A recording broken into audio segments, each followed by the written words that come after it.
A Câmara dos Deputados aprovou um projeto que prevê uma punição mais dura a invasores de terras. A Assembleia do Rio Grande do Sul também foi nesse sentido. E aí, vale a pena a gente fazer essa análise aqui. Deputados do Rio Grande do Sul aprovam um projeto que prevê punição a invasores de propriedade. E eu assino embaixo, tá certinho.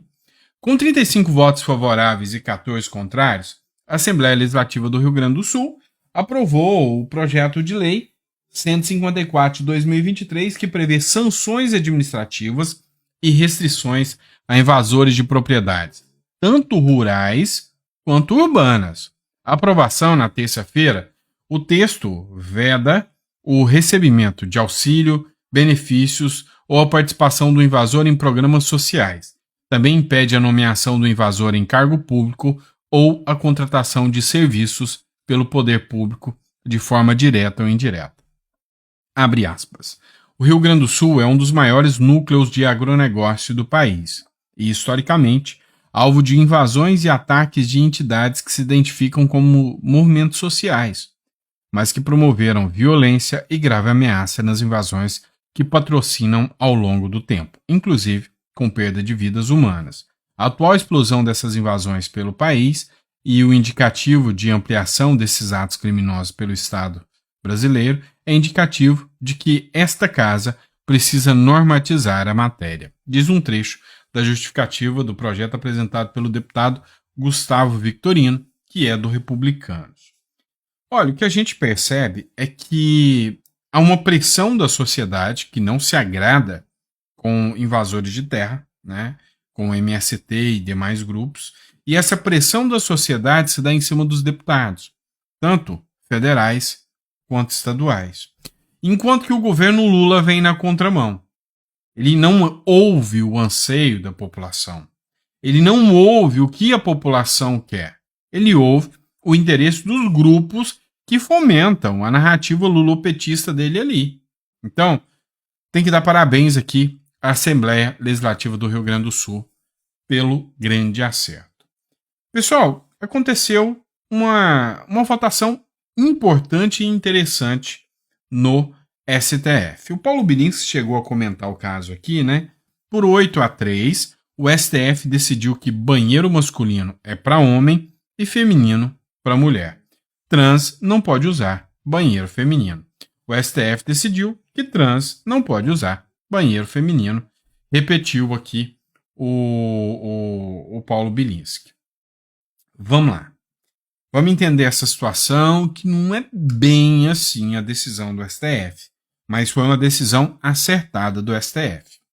Aconteceu o seguinte, o STF ele rejeitou uma ação que poderia permitir o uso de banheiros femininos por pessoas trans. E aí, por 8-3, o STF definiu, mas não no mérito, ou seja, ele não definiu que pessoas trans não podem usar banheiro feminino. Não foi essa a decisão do STF.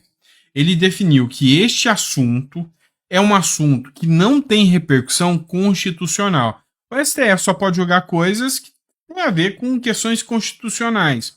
Então o STF, por questões processuais, falou, olha, isso aqui não deveria ser julgado no Supremo Tribunal Federal. Isso aqui deveria ser julgado em outras instâncias. Foi interessante porque o STF reconheceu uma coisa que ele deveria reconhecer em vários outros casos, como do porte de drogas, por exemplo. Isso não é assunto do STF, isso é assunto do legislador. É o legislador que tem que decidir isso. Mas tem uma outra matéria que trata sobre o caso e que vai ter uma repercussão geral que vai estar na mão do Supremo Tribunal Federal. E aí é óbvio que tem que se observar qual vai ser o critério de julgamento nesse caso aí. E aí, tem um comentário aqui da Cristina Hassen, que escreveu o seguinte, nossa, porque é complicado isso.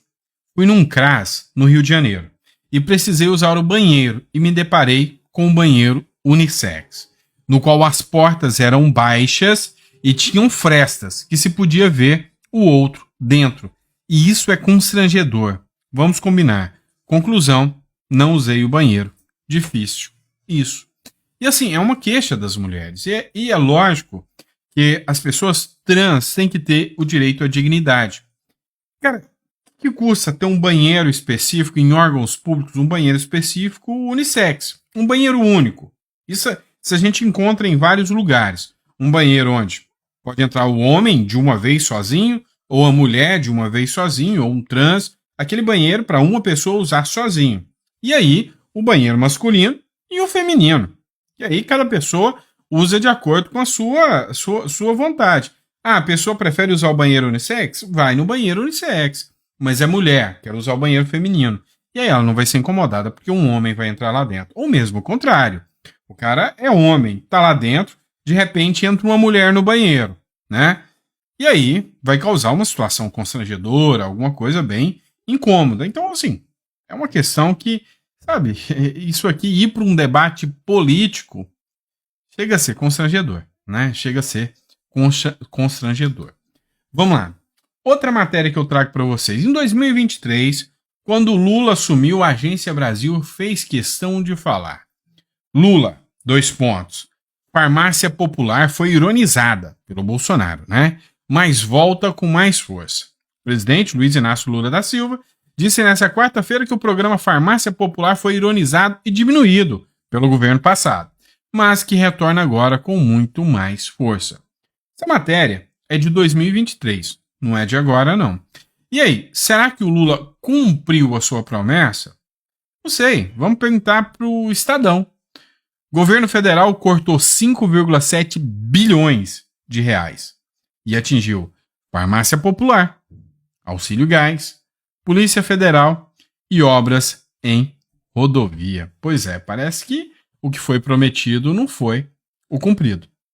O governo do presidente Luiz Inácio Lula da Silva cortou 5,7 bilhões em despesas não obrigatórias do orçamento, nesse ano, atingindo órgãos como Receita Federal, Polícia Federal e Exército.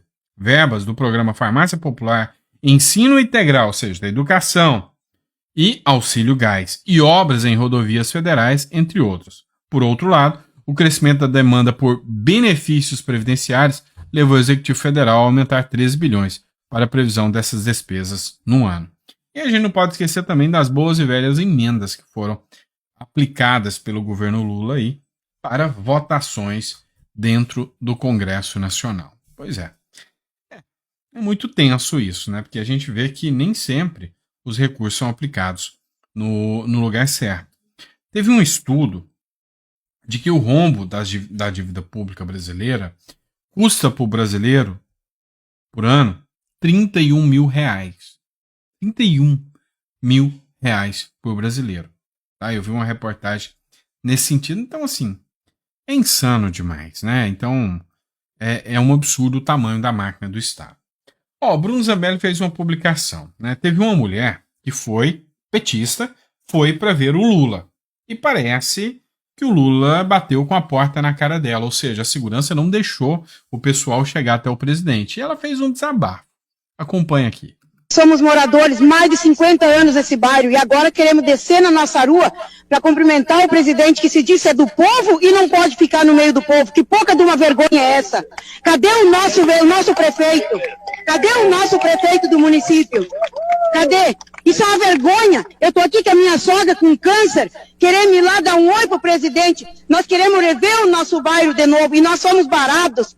Eles falam pela segurança do presidente. Que presidente é esse? Que se é o presidente do povo, nós não podemos entrar. E tem mais uma. Eu tenho casa lá embaixo. A minha casa, o meu terreno, eu comprei, eu paguei. Eu tenho o direito de entrar a hora que eu quiser. E nada de ser barado por segurança aqui na frente, na estrada.